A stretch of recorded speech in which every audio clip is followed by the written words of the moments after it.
नमस्कार, जय हिंद। स्वागत है आप सभी का हमारे यूट्यूब चैनल हिंदी शिक्षा एकेडमी में। तो बच्चों, आज हम पढ़ने वाले हैं डॉक्टर हीरालाल तिवारी द्वारा लिखित भास्कर बर्मन ऐतिहासिक नाटक के कुछ महत्वपूर्ण बिंदुओं के बारे में। तो आपके जो भास्कर बर्मन ऐतिहासिक नाटक है उसमें नाटक शुरू होने से पहले प्राक कथन बोल करके दिया गया है। तो प्राक कथन पर हम एक और वीडियो बना चुके हैं। अगर आप तक नहीं देखा है आपने तो हमारे चैनल के प्लेलिस्ट पर जाकर के उसे देख लीजिएगा और तब यह दूसरे भाग के वीडियो को आप देखिएगा। तो चलिए शुरू करते हैं।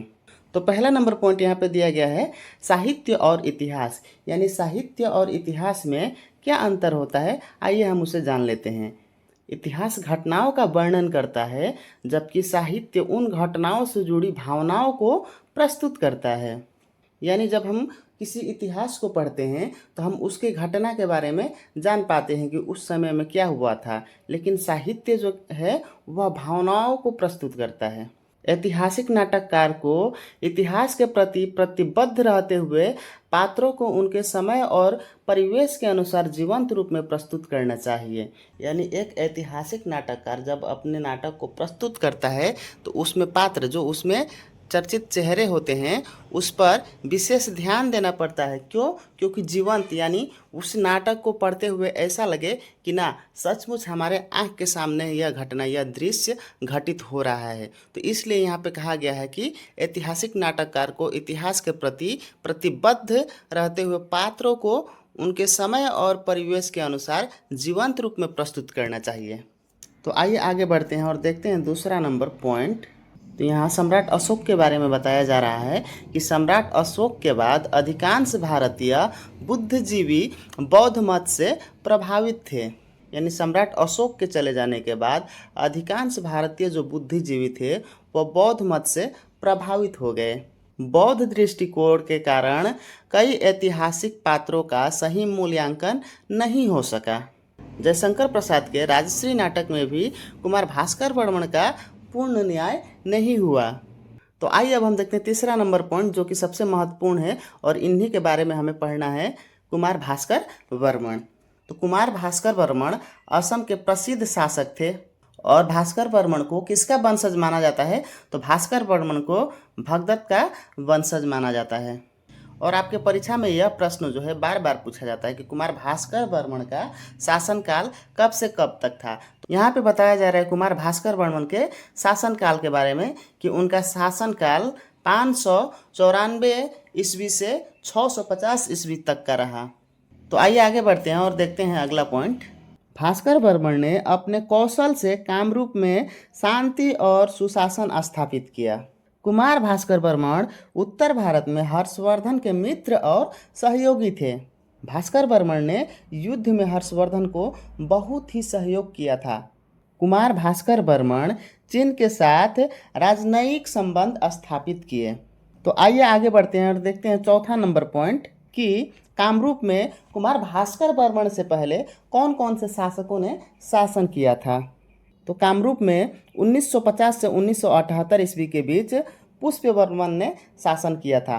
समुद्र वर्मन ने 378 से 404 ईस्वी तक शासन किया था। बल वर्मन ने 404 ईस्वी से 420 ईस्वी तक शासन किया था। कल्याण वर्मन ने 420 से 440 ईस्वी तक शासन किया था। गणपति वर्मन ने 440 से 450 ईस्वी तक शासन किया था। महेंद्र वर्मन ने 450 से 465 ईस्वी तक शासन किया था। वहीं नारायण वर्मन ने 494 से 520 ईस्वी तक शासन किया था। भूति वर्मन ने 520 से 544 ईस्वी तक शासन किया था। चंद्रमुख वर्मन ने 544 से 565 ईस्वी तक शासन किया था। स्थित वर्मन ने 565 से 585 ईस्वी तक शासन किया था। सुस्थित वर्मन ने 585 ईस्वी से 593 ईस्वी तक शासन किया था। सुस्थित वर्मन के शासनकाल के बाद बारी आती है कुमार भास्कर वर्मन के शासनकाल की। तो इन्होंने कामरूप असम पर 594 ईस्वी से 650 ईस्वी तक शासन किया था। तो यहाँ पे मैं आपको बता देना चाहता हूँ कि परीक्षा में केवल भास्कर वर्मन तथा प्रमुख पूर्वजों के नाम अधिक महत्वपूर्ण हैं। तो आइए आगे बढ़ते हैं और देखते हैं पांचवा नंबर पॉइंट जो कि हर्षवर्धन का वंशाक्रम के ऊपर है। तो हर्षवर्धन का वंशाक्रम कुछ इस प्रकार से है: नरवर्धन, राज्यवर्धन, आदित्यवर्धन, प्रभाकर वर्धन। और जो प्रभाकर वर्धन की संतान है वह नीचे दिया गया है। प्रभाकर वर्धन की संतान राज्यवर्धन, हर्षवर्धन तथा राजश्री। तो आइए आगे बढ़ते हैं और देखते हैं 6वां नंबर पॉइंट। तो 6वें नंबर पॉइंट में बताया जा रहा है कि हर्षवर्धन और भास्कर वर्मण दोनों के बीच घनिष्ठ मित्रता थी, जिसके चर्चा हम पहले भी कर चुके हैं कि इन दोनों में बहुत ही घनिष्ठ मित्रता थी। दोनों ने शत्रुओं के विरुद्ध मिलकर कार्य किया, अर्थात दोनों एक साथ मिलकर शत्रुओं के खिलाफ युद्ध लड़े। यह मित्रता भारतीय इतिहास का महत्वपूर्ण उदाहरण मानी जाती है। यानी कुमार भास्कर वर्मण और हर्षवर्धन की जो मित्रता थी, यह भारतीय इतिहास में एक मिसाल दिया जाता है कि इनकी मित्रता जो थी बहुत ही खास थी। 7वें नंबर पॉइंट में यह बताया जा रहा है कि ह्वेनसांग 643 ईस्वी में कामरूप आया था। और ह्वेनसांग कौन है? पहले भी बता चुका हूँ कि ह्वेनसांग एक चीनी धर्म यात्री था जो भारत में घूमने के लिए आया था। ह्वेनसांग ने कामरूप की शिक्षा व्यवस्था और जल व्यवस्था की प्रशंसा की थी। यानी ह्वेनसांग जब असम आया तो उसने देखा कि यहाँ की जो शिक्षा व्यवस्था है तथा उसके साथ ही जो जल व्यवस्था है वो काफ़ी बढ़िया है। तो उन्होंने इसकी क्या की थी, अपनी यात्रा वृत्तांत में प्रशंसा की थी। तो आइए आगे बढ़ते हैं और देखते हैं कि उन्होंने अपनी यात्रा वृत्तांत में और क्या क्या चीज़ें लिखी है। ह्वेनसांग के अनुसार भास्कर वर्मण की सेना में लगभग 20,000 हाथियाँ तथा 30,000 नौकाएं थी। इससे यह पता चलता है कि भास्कर वर्मण की जो सेना थी वह काफ़ी बड़ी और शक्तिशाली थी। यहाँ पे भाषा के बारे में ह्वेनसांग अपने यात्रा वृत्तांत में लिखते हैं कि भास्कर वर्मण के समय संस्कृत राज्य भाषा थी। बोलचाल में असमिया एवं जनजातीय भाषाओं का प्रभाव था। यानी इससे यह पता चलता है कि भास्कर वर्मण के शासनकाल में असम की जो राज्य भाषा थी वह संस्कृत थी, लेकिन इसके साथ ही बोलचाल में असमिया एवं अन्य जनजातीय भाषाओं का प्रभाव था और धीरे धीरे जाते जाते असमिया असम की राज्य भाषा बन गई। उस समय असम में कौन कौन सी जनजातियाँ थी उसके बारे में ह्वेनसांग बताते हैं कि उस समय खासी, जयंतिया, गारो, नागा और मिजो आदि जनजातियाँ भास्कर वर्मण के सहयोगी मानी गई है। तो आइए देखते हैं अब 10वां नंबर पॉइंट, कंकु। जो भास्कर वर्मण में एक पात्र मिलता है हमें जिसका नाम होता है कंकु। तो यहाँ कंकु के बारे में बताया गया है कि कंकु नाटक का काल्पनिक पात्र है जिसे लेखक कल्पना के आधार पर इस नाटक में शामिल किया है तथा अन्य सभी प्रमुख पात्र ऐतिहासिक है। यानी इस नाटक में जितने भी पात्र है सभी ऐतिहासिक पात्र है, लेकिन कंकु का जो पात्र है वह क्या है, काल्पनिक है। वह वास्तव में सच्चाई में नहीं है, वह एक सिर्फ काल्पनिक पात्र है। और इस नाटक में डॉक्टर हीरालाल तिवारी ने कंकु का जो पात्र दिया है वह किसके आधार पर दिया है, आइए देख लेते हैं। कंकु का चरित्र असम की लोकप्रिय कथाओं से प्रेरित है। यानी असम के लोकप्रिय कथाओं में कंकु का चरित्र हमें मिलता है, उसका पात्र मिलता है। उसी के आधार पर डॉक्टर हीरालाल तिवारी ने इस नाटक में कंकु का काल्पनिक पात्र दर्शाया है। तो आइए आगे बढ़ते हैं और देखते हैं 11वां नंबर पॉइंट। 11वां नंबर पॉइंट पर यह बताया जा रहा है कि यह नाटक किसके द्वारा लिखा गया है, डॉक्टर हीरालाल तिवारी द्वारा।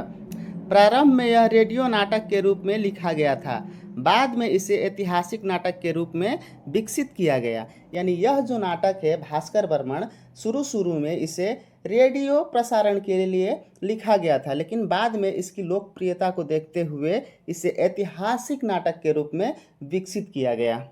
तो आइए देख लेते हैं कि परीक्षा के लिए महत्वपूर्ण तथ्य क्या क्या, यानी कौन कौन से प्रश्न सबसे अधिक पूछे जाते हैं।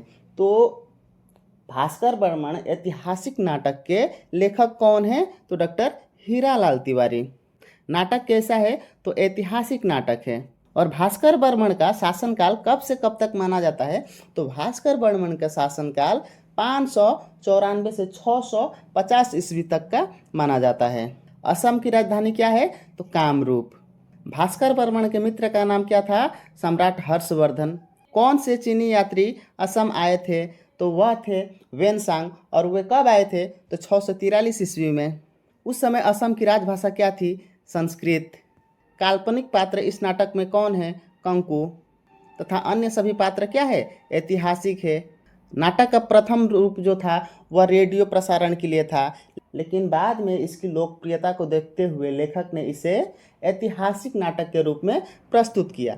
तो बच्चों, आज का क्लास यहीं पे समाप्त होता है। इसी के साथ प्राक कथन भी यहीं पे समाप्त होता है। अगले वीडियो में हम भास्कर वर्मण ऐतिहासिक नाटक के पहले दृश्य, पहले अंक के तरफ बढ़ेंगे और उस पर विस्तार से चर्चा करेंगे। तो आज का क्लास अगर आपको अच्छा लगा है तो वीडियो को लाइक और चैनल को सब्सक्राइब कीजिए और साथ ही अपने दोस्तों के साथ इसे ज़्यादा से ज़्यादा शेयर कीजिए। तो मिलते हैं अगले एक नए वीडियो में, तब तक के लिए बाय।